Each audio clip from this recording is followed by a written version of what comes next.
Assalamualaikum warahmatullahi wabarakatuh. Anda rindu mendengarkan kajian-kajian dari ustadz-ustadz kita dari Aceh? Kunjungi channel YouTube Maulizul Akbar NAD. Subscribe, like, share, komen.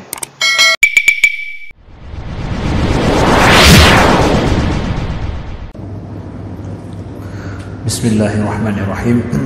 Assalamualaikum warahmatullahi wabarakatuh. Alhamdulillahi Rabbil Alamin alladhi bini'matihi tatimmu salihat wa bifadlihi tatanazzalul khairat wal barakat wa bitaufiqihi tatahaqqaqu al maqasid wal ghayat. Ashhadu an la ilaha illallah wahdahu la sharika lah wa ashhadu anna Muhammadan abduhu wa rasuluh. Allahumma salli wa sallim wa barik ala sayyidina Muhammadin wa ala alihi wa sahbihi wa sallim. Subhanaka la ilma lana illa ma 'allamtana innaka antal alimul hakim. Allahumma 'allimna ma yanfa'una wanfa'na bima 'allamtana wa zidna 'ilma. Rabbana la tuzigh qulubana ba'da idh hadaytana wa hab lana min ladunka rahmah innaka antal wahhab. Rabbana innana amanna faghfir lana dhunubana wa qina 'adzaban nar. Amma ba'du. Para hadirin jamaah salat Isya, Tarawih dan Witir Masjid Al-Muntaha yang dimuliakan Allah, Bapak Ibu sekalian, kepada Ketua DKM, Imam Besar Masjid dan seluruh tokoh masyarakat yang berhadir yang dimuliakan Allah, abu-abu, umi-umi yang dimuliakan Allah. Alhamdulillah, terima kasih atas kesempatan bersilaturahim melaksanakan sholat bersama di masjid ini. Kita masuk pada malam bagian terakhir, mungkin saja memang ya, 2 malam terakhir lagi, malam ini dan malam besok kita akan sholat tarawih. Setelah itu kita berhari raya. Malam ini apakah malam genap ataukah malam ganjil? Dalam perhitungan sebahagian kita adalah malam ganjil, sebahagian kita menghitungnya adalah genap. Oleh sebab itu ya, mungkin saja ini adalah malam 29, mungkin yang kita hitung yang puasa pada hari Minggu, maka ini dihitung adalah malam 28. Tapi ini adalah kita sudah di bagian akhir. Ada hadis Nabi SAW yang Nabi katakan bahwa malam Lailatul Qadar itu terjadi pada sab'al awakhir, pada 7 yang terakhir bulan Ramadan. Di samping ada yang menyatakan adalah 10 yang terakhir. Para ulama ada yang menghitung dari belakang. Kalau seandainya malam besok adalah malam terakhir, maka itu mulai 1, 2, 3, 4 turun ke bawah. Berarti 7 yang terakhir. Mulai berarti nanti dari malam keberapa itu. Disitulah baru diketahui genap ganjilnya dari 7 yang terakhir. Jadi ketahui dulu akhir bulan itu hari apa, baru kemudian turun ke bawah. Itulah melihat kepada genap dan ganjil. Enggak dihitung dari langsung tanggal 20-nya. Ada perhitungan dari akhir ke bawah. Maka oleh sebab itu ya, kita beribadah mencari malam Lailatul Qadar. Apakah kita akan mencari genap ganjil? Sebaiknya jangan. Kalau di Jakarta ada genap ganjil, tapi di sini jangan. Enggak ada genap ganjil dalam ibadah kita. Di Jalan Raya Jakarta mungkin ada genap ganjil, tapi di sini tidak perlu ada genap ganjil. Apakah sudah terjadi malam Lailatul Qadar untuk Ramadan saat ini? Menurut pengalaman kami di Sigli dan di Banda Aceh, nampaknya belum. Nampaknya belum. Berarti ada kemungkinan malam ini atau malam besok. Insyaallah taala. Maka saudaraku yang dimuliakan Allah, masih ada harapan 2 malam lagi. Ibadahlah secara totalitas kita pada Allah, ikhlaskan ibadah kita. Mudah-mudahan ada di antara 1 malam yang kita ibadah dengan baik itu dituliskan oleh Allah sebagai malam Lailatul Qadar. Amin ya rabbal alamin. Jadi karena sudah berada di akhir, maka kami akan sampaikan sedikit ya, persiapan kita menyelesaikan Ramadan tahun ini ya. Dengan sedih hati kita akan selesaikan dalam beberapa hari lagi. Para ulama salaf dulu disebutkan oleh para ulama kita, para salaf dulu ada yang sampai mereka berdoa kepada Allah supaya diterima oleh Allah amal ibadah mereka setelah 6 bulan daripada bulan suci Ramadan. Itu masih mereka berdoa, Allahumma taqabbal minna, ya Allah terimalah daripada kami siyamana wa qiyamana, salat kami dan juga qiyam kami. Mereka 6 bulan setelah Ramadan, mereka harap-harap sangat berdoa kepada Allah supaya ibadah mereka diterima. Masalah kabul, diterimanya amal ibadah kita, ini rahasia Allah Subhanahu wa taala. Kita lihat Nabi Ibrahim saja, ya. Nabi Ibrahim ditugaskan oleh Allah dan beliau disuruh tinggal di Mekah, suruh letakkan anak dan keluarga beliau di Mekah, lalu kemudian disuruh oleh Allah untuk membangun kembali Ka'bah atas dasar pondasi awalnya. Wa idh yarfa'u Ibrahimul qawa'ida minal baiti wa Ismail Rabbana taqabbal minna innaka antas samiul alim. Maka tatkala Ibrahim meninggikan pondasi Ka'bah Baitullah itu bersama dengan Ismail, berkatalah Ibrahim, Rabbana taqabbal minna, ya Allah terimalah dari kami, innaka antas samiul alim, sesungguhnya engkau Maha mendengar lagi Maha mengetahui. Yang suruh beliau untuk bangun itu siapa? Apa suka-suka hati beliau? Enggak, Allah yang suruh. Perbuatan beliau itu mulia tidak? Mulia sekali, membangun Baitullah. Apakah Allah yang suruh perbuatan yang mulia? Udah terjamin itu sudah pasti dikabulkan oleh Allah? Oh tidak, lain cerita lagi ini. Jangan kita berpikir bahwa ini ibadah habis-habisan daripada saya. Ini kan nggak ada unsur lain. Saya memang betul-betul totalitas saya untuk ini. Sudah pastilah insya Allah akan mengkabulkan oleh Allah. Tunggu dulu, belajar dari Nabi Ibrahim. Nabi Ibrahim ya, berdua saja dengan Nabi Ismail tuh nggak ada ria-rianya di situ, nggak mau dinampakin sama siapa, nggak ada kabilah mana-mana pun itu. Berdua aja di Mekah bersama anak beliau membangun kembali itu atas perintah Allah. Tapi setelah beliau membangun qawaid bait, yaitu pondasi daripada Ka'bah itu, beliau berdoa kepada Allah, Rabbana taqabbal minna, ya Allah terimalah dari kami. Beliau berdoa mengharap kepada Allah, terimalah amalan ibadah kami, perbuatan kami, amalan kami ini membangun rumah-Mu ya Allah. Nabi masih berdoa supaya dikabulkan oleh Allah amalan beliau yang betul-betul memang beliau lakukan suruhan daripada Allah. Dan insya Allah nggak ada ria di situ, jangan sama anak beliau saja berdua. Apa kabar amalan kita hari ini tentang masalah puasa kita, siyam kita, tarawih kita, qiyam kita juga, ya. Yang di situ banyak sekali unsur yang mempengaruhi terhadap amalan kita. Apakah nggak harap-harap sangat kita terhadap Allah? Apa nggak khawatir kita kalau seandainya mungkin ibadah kita selama ini adalah sekam, nggak bisa dipakai, yang bisa cuma dihanguskan, mungkin saja sekam, nauzubillah min dzalik, nggak bisa pakai, cuma bisa dibakar dan dihanguskan atau dienyahkan, nauzubillah min dzalik. Maka di antara salah satu syarat supaya amalan kita dikabulkan oleh Allah itu adalah ada harapan wajal dalam diri kita. Wajal ini adalah rasa takut, harap-harap, ya, apakah diterima atau tidak amalan kita oleh Allah Subhanahu wa taala. Nah, perasaan rasa khawatir, rasa takut bahwa amalan kita, salat kita, puasa kita ini diterima tidak oleh Allah, itu wajar dan itu normal dan itu harus sebenarnya. Tidak ada yang berani menjazam bahwa dirinya diterima amalan oleh Allah Subhanahu wa taala. Para anbiya sendiri enggak menjazam seperti itu. Mereka mengharap terus. Maka di antara kiat kita, ya, supaya ini amal kita selama 1 bulan insyaallah bulan suci Ramadan diterima oleh Allah, ada perasaan khawatir seperti itu. Selanjutnya adalah doakan selalu kepada Allah supaya Allah terimalah amal ibadahku selama ini. Terimalah puasaku, terimalah solatku, terimalah rukukku, terimalah sujudku, dan terimalah sedekahku, ya, apa yang telah aku berikan pada bulan suci Ramadan. Doakanlah itu sebagai usaha kita di bagian akhir daripada amalan kita bulan suci Ramadan. 1. Yang kedua, supaya diterima amalan kita oleh Allah, adakah tanda-tanda yang terjadi pada diri kita mudah-mudahan amal kita diterima oleh Allah? Kalau ditanya hadis dari Nabi, nampaknya nggak ada hadis Nabi yang mengatakan secara spesifik khusus bahwa apa saja item yang menjadi tanda-tanda diterima ibadah seseorang setelah bulan suci Ramadan. Nabi sebutkan 1, 2, 3, nggak ada.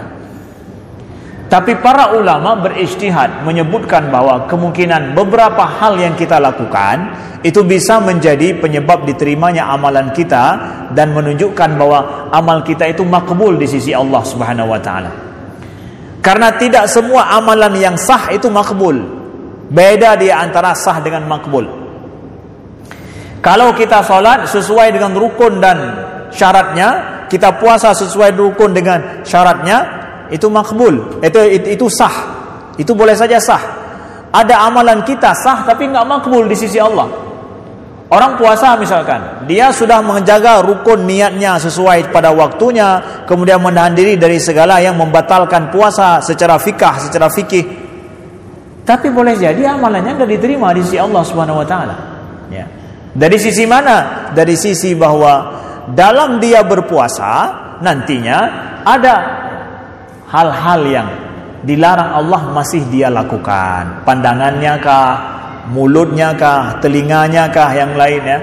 Ini ada kurang kita menjaga, ini akan mengurangi pahala kita. Tapi puasa sah Ustaz ya? Ya sah.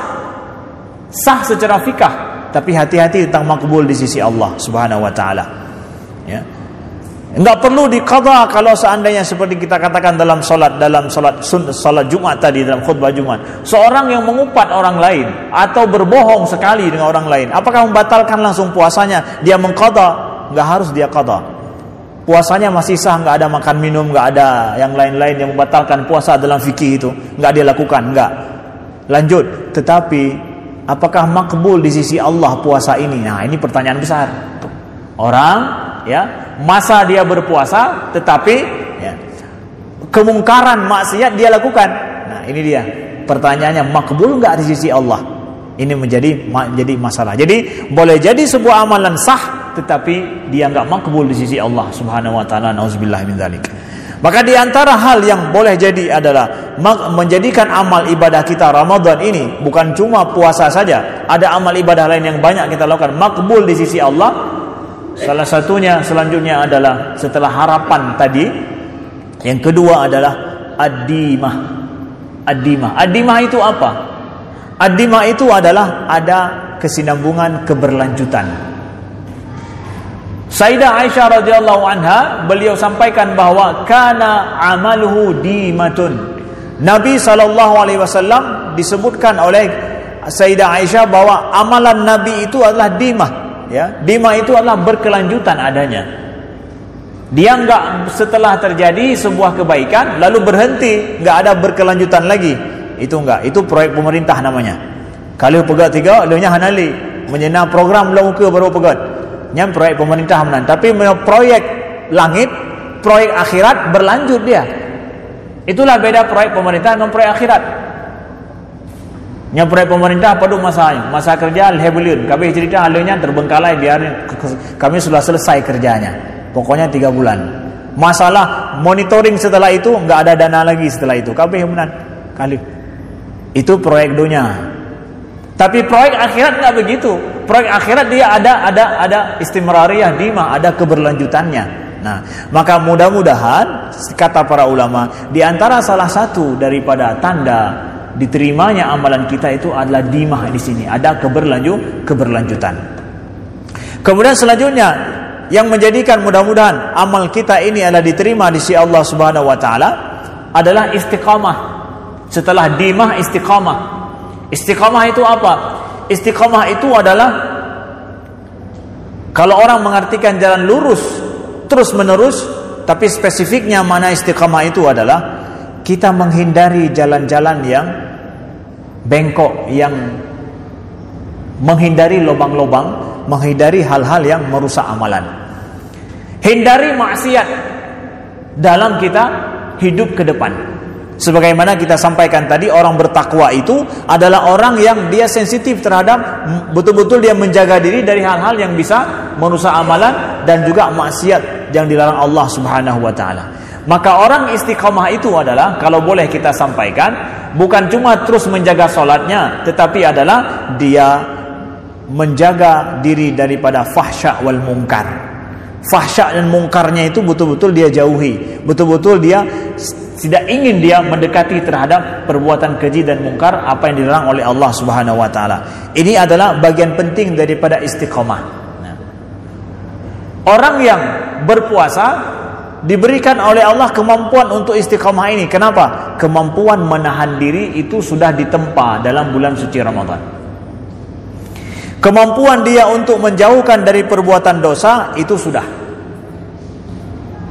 Makanya semestinya saudaraku yang dimuliakan Allah, bulan suci Ramadan banyak momen kita jadikan ya penyebab kita meninggalkan pekerjaan-pekerjaan yang hana betul labenya, yang pernah kita laksanakan. Contohnya saja begini, ini contoh kecil sekali, mohon maaf sekali ya. Apakah di kalangan kita, kalau kita di komplek ini misalkan, setelah bulan suci Ramadan jumlah perokok itu menurun atau stabil? Cita jawab ya. Kira-kira jumlah perokok dalam komplek kita, dalam jamaah masjid kita ini ya, itu setelah Ramadan stabil saja seperti biasa atau berkurang? Kenapa enggak dijadikan momen Ramadan datang ini, yang mungkin sebagian orang yang perokok berat mengatakan enggak mungkin saya enggak merokok, tapi bulan suci Ramadan mungkin kok ya. Misalkan 10 yang awal hisab rokok 3 batang setiap hari, setelah sahur, buka puasa, sebelum tidur lagi, setelah pulang dari ini tarawih 3 batang. Kemudian setelah itu 10 di pertengahan tinggal 2 batang. Ya sahur dan juga buka puasa 2 batang. Kemudian 10 yang terakhir tinggal 1 batang setiap hari. Kalau hisab waktu sahur berarti berhenti, enggak hisab waktu berbuka. Hisab waktu berbuka enggak berhisab waktu sahur. Terus tinggal 1 batang. Setelah bulan suci Ramadan tiba, mudah-mudahan ya, si minggu tiba, si bulan tiba, sampai akhirnya hilang itu. Kenapa enggak dijadikan momen ini kebiasaan kita untuk meninggalkan tidak baik? Biasakan saudaraku yang dimuliakan Allah. Ramadan datang untuk supaya kita meninggalkan hal yang tidak produktif, apalagi hal yang mungkar yang tidak disukai oleh Allah Subhanahu wa taala. Maka di akhir daripada ini ya, untuk supaya istimrariyah Ramadan kita terus berlanjut, beberapa hal ingin kami sampaikan. Yang pertama adalah jadikan Ramadan itu berlanjut dalam hidup, saudaraku yang dimuliakan. Ini nasihat untuk kami sendiri, untuk kita semua. Ramadan itu ada apa? Pertama, Ramadan itu kita tidur malam, ada waktu khusus. Kita akan tidur malam ya, demi apa? Menjaga sahur kita, tidur malam dengan cepat. Maka jadikan setelah Ramadan juga waktu sahur itu ada, biarkan dia ada. Kalaupun enggak ada waktu sahur, waktu subuh itu paling kurang. Jadi kalau seandainya setelah Ramadan keteledoran waktu subuh, yang betul-betul bucor gitu bukan. Betul-betulnya relah Ramadan katanya. Sudah apa namanya? Sudah kita bangun Ramadan ini dalam 1 bulan penuh, sahur kita tidak pernah lewat. Nyo kan tahu lewat, subuh lewat itu mampu tinggal itu. Belum tinggal. Apalagi tinggal. Kalau seandainya setelah Ramadan subuh pun lewat. Kan mogok Ramadan kita akhirnya. Lagi proyek pemerintah halnya hana pakai hana tepuli. Jangan saudaraku yang dimuliakan, lanjutkan. Ya, lanjutkan yang sudah kita bina, kita biasakan, lanjutkan. Lalu kemudian apa? Ada dalam Ramadan ini adalah setelah sahur dan subuh ada Al-Qur'an di sana. Ada Al-Qur'an di sana. Syahrul Qur'an, Ramadan ini Syahrul Qur'an. Lanjutkan Syahrul Qur'an itu dengan apa? Dengan ya, setiap hari jadikan ada momen kita khusus dengan Al-Qur'an. 1 lembar, biasakan diri 1 lembar dengan Al-Qur'an. 1 lembar saudaraku yang dimuliakan Allah, atau dengan surat-surat yang kita sukai. Lanjutkan ya. Kemudian ada Ramadan, dalam Ramadan ada puasa tentunya. Lanjutkan puasa itu dengan apa? Puasa Syawal atau puasa Senin Kamis. Kalau sanggup per minggu, per pekan Senin Kamis ambil. Kalau enggak sanggup per pekan, ambil bulanan. Mana? 3 hari dalam setiap bulan puasa putih. Saya enggak ambil pekanan, saya ambil bulanan saja. Kalau pekanan 8 hari, kalau bulanan 3 hari. ya, yaitu saya nggak puasa Senin Kamis, jadi puasa putih saja saya ambil. Saya ambil pekanan aja, bulanan saja. Udah 13, 14, 15 itu saya jaga. Terserah ambil yang mana. Ada puasa yang berlanjut, saudaraku yang dimuliakan Allah. Nah, ini adalah supaya apa? Ramadan ini terus berlanjut bersama dengan kita. Dan terakhir adalah Ramadan itu ada momen kumpul dengan keluarga. Maka kita yang agam-agam bele bagi dai kupi, bele di rumah dengan keluarga kita, momen ngumpul dengan keluarga, makan dengan keluarga. Ya. Jangan sudah banyak orang traktir di luar, menyemalam jahanam dunia pajau bule rumah. Ya. Ada momen kita makan bersama dengan keluarga kita dan anak kita. Lanjutkan itu. Itu penting bagi membina keluarga kita yang mawaddah, sakinah, warahmah. Terima kasih sudah pas 20 menit. Mohon maaf atas segala kekurangan. InsyaAllah besok subuh kita lanjutkan kalau ada umur panjang. Sekaligus juga kajian Al-Quran. Sekaligus kita buka konsultasi umum. InsyaAllah ta'ala. Subhanakallahumma wa bihamdika asyhadu an la ilaha illa anta astaghfiruka wa atubu ilaika. Assalamualaikum warahmatullahi wabarakatuh.